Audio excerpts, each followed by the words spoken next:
Ohayo minasan, ketemu lagi dengan Iris di channel Animania. Oke guys, kita berjumpa lagi dengan pembahasan One Punch Man. Selain dibagi antara pahlawan dengan monster, dunia One Punch Man juga punya berbagai organisasi nih di dalamnya. Mulai dari yang dibuat oleh para monster, seperti asosiasi monster, hingga yang dibuat oleh para pahlawan, seperti Blizzard Group, maupun asosiasi pahlawan yang dibuat oleh para eksekutif. Tapi, aku belum mau membahas mereka satu persatu, soalnya di kesempatan ini, aku tuh mau memperkenalkan ke kalian semua dulu nih organisasi terkuat di serial One Punch Man guys, versi aku pribadi. Yaitu Saitama Circle alias tongkrongannya Saitama nih. Yoi. Oke, biar gak kebanyakan basa-basi gak jelas ya kan. Udah, koi langsung aja kita mulai ke pembahasannya guys. Let's go. Meskipun lebih suka bergerak secara individu, nyatanya sekarang Saitama punya sekumpulan nih orang-orang kuat yang hobi nongkrong di apartemen dia yang luasnya tuh ampun-ampunan itu guys. Kayak apartemen high class ya kan. Seolah-olah tuh kayak mereka membentuk organisasi yang kuat. Hingga muncullah nih istilah yang disebut sebagai Saitama Group. Gak resmi sih emang, cuma ngelihat interaksi dan siapa aja yang ada di dalamnya membuat fakta seolah sekumpulan orang-orang ini gak bisa diremehkan guys. Ya namanya juga tongkrongan ya kan. Mereka tuh bukanlah sekumpulan yang punya visi misi seperti apa yang mereka harus bertindak atau semacamnya. Tapi sekalipun ada pembahasan seperti itu ya, ujung-ujungnya nggak terlalu intens karena Saitama guys sibuk mabar push rank bareng King.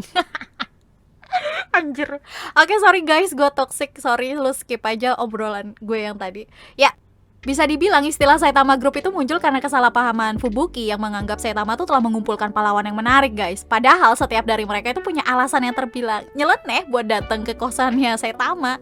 Sampai suatu ketika Fubuki memaksa mereka nih buat join organisasi yang dipimpin, yaitu Blizzard Group. Tapi ya jelas dong tawaran ini ditolak mentah-mentah. Tapi Fubuki menantang mereka nih buat adu mekanik di game. Dan semisal mereka kalah, mereka harus join Blizzard Group serta jadi bawahannya Fubuki. Cuma mainan sih, tapi Fubuki tuh malah gak main-main. Dia ngumpulin 30 pro player terbaik biar bisa menang guys. Untungnya masih ada King nih, yang dengan mudahnya mengalahkan mereka semua kan. Ya selamat deh mereka dari tipu daya Fubuki. Dan malahan Fubuki tuh sekarang ikut-ikutan circle ini meski gak diundang. Tamu gak diundang lah dia nih. Namanya juga tongkrongan ya guys. Ya kerjaan mereka tuh cuma datang santai-santai, push rank ya kan, ngelurusin punggung gara-gara badan pegel-pegel, encok pegel ini, wah apalah itu, sampai makan bareng walaupun harus berebutan di satu panci sih. Secara nggak langsung Saitama itu menjadi pimpinan dari tongkrongan ini guys. Soalnya semisal bukan dia yang mimpin ya mereka bisa aja diusirin gitu. Sementara sisanya menjadi anggota suka-suka alias mau bagaimana tindakan selanjutnya ya udahlah suka-suka lu pada dah gitu. Nah pembahasan selanjutnya nih kita ulik siapa aja mereka yang tergabung di tongkrongan ini. Sama apa yang membuat mereka tuh mau join ke kosan si gundul yang satu ini nih. Pertama, ada Genos, orang yang bisa dibilang paling menghormati Saitama dan manggil dia sensei. Ya, kalau seandainya ini organisasi serius, harusnya sih Genos yang jadi wakilnya. Soalnya dia kan orang yang pertama kali join di kosannya Saitama kan. Genos mengabdikan dirinya nih sebagai murid Saitama, walau Saitama sih juga gak bener-bener ngajarin dia sih. Terus, Genos ini orang yang rajin banget lah. Soalnya masalah kebersihan apartemen Saitama, dia yang ngurusin. Beruntung banget ya kan jadi Saitama, udah dapet murid, gak diajarin pula. Tetap ikhlas lagi bantuin dia. Wah, triple kill.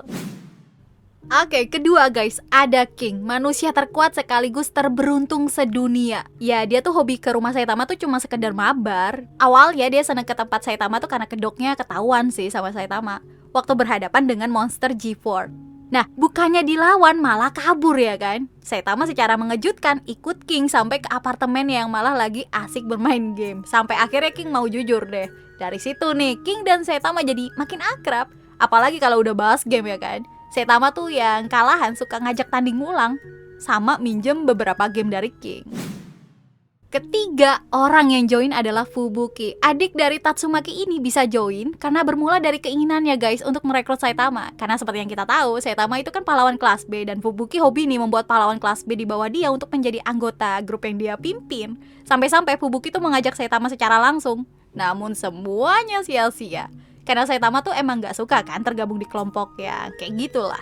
Fubuki akhirnya melihat gimana kemampuan Saitama yang jauh di atas ya ketika pertarungan Sonic melawan Saitama.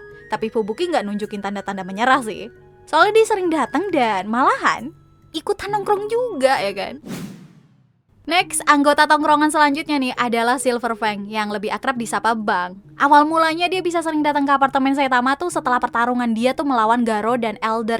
Di luar itu pun kita paham lah semisal Saitama dengan Bang itu lumayan sering berinteraksi. Sama halnya dengan 3 orang sebelumnya, Bang jadi salah satu orang yang tahu kekuatan besar Saitama. Selanjutnya adalah Bom guys. Barengan dengan Bang, sang kakak ini join setelah pertarungannya dengan Garo dan Elder. Gak ada motivasi khusus sih, dia cuma ikut-ikutan adeknya juga lah ya.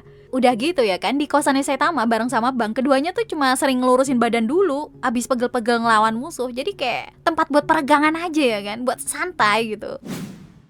Keenam, ada Dr. Kuseno. Dia nggak sesering nama-nama yang kita sebutkan tadi sih. Tapi karena dia tahu Saitama udah mau ngajar Genos, Dr. Kuseno nih ikut menghormati Saitama layaknya Genos. Selain itu, sebagai bentuk terima kasihnya, dia tuh pernah bawain daging untuk santapannya Saitama guys. Kayaknya sih itu daging mahal dan enak sih, semacam ya Wagyu A5 lah mungkin. Soalnya pas dimasak, Saitama tuh kayak nggak seneng gitu makannya disantap bareng. Kagak ikhlas coy. Yang mana para tongkrongan Saitama tuh sampai berebutan kan buat makan daging ini. Oke, terakhir ada Flashy Flash guys. Ini baru terjadi di versi webcomic yang dibuat langsung oleh One Sensei sih. Kejadiannya juga seusai arc asosiasi monster yang kalau di versi Murata Sensei nih masih berlangsung. Flashy Flash tertarik buat jadiin Saitama murid. Makin aneh-aneh aja kan emang. Meski udah ditolak, tapi ya setipe dengan Fubuki lah. Masih suka datang ke kosannya Saitama. Oke, itu tadi adalah member-member circle-nya Saitama ya kan. Poin selanjutnya nih, kita bakal bahas soal peta kekuatannya.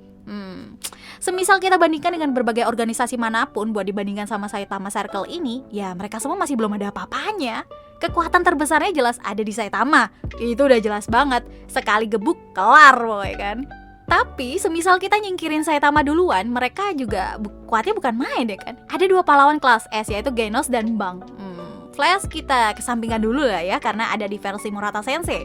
Nah, mereka berdua itu udah punya kekuatan yang gila. Ditambah kakak dari Bang, yaitu Bom, yang pernah kita singgung sebagai karakter yang kuat meskipun dia ini bukanlah seorang pahlawan.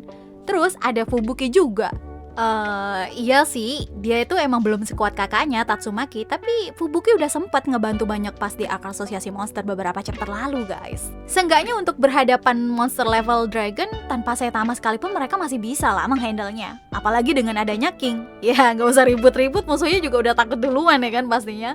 Jadi dengan ketambahan Saitama makin gak kebendung lah kekuatannya mereka. Cuma sayangnya mereka para tongkrongannya Saitama ini gak pernah bener-bener bekerja sama guys. Tapi namanya juga One Punch Man ya kan, yang penuh aksi dengan komedi. Jadi ya para tongkrongan ini cuma sekedar bumbu cerita aja, jadi gak bisa diharapkan secara lebih lah. Oke, jadi sampai di sini dulu aja perjumpaan kita guys. So, nantikan terus pembahasan kita selanjutnya. So, see you again next time. Adios, Caramelo. Stay safe everyone. Salam Onimania.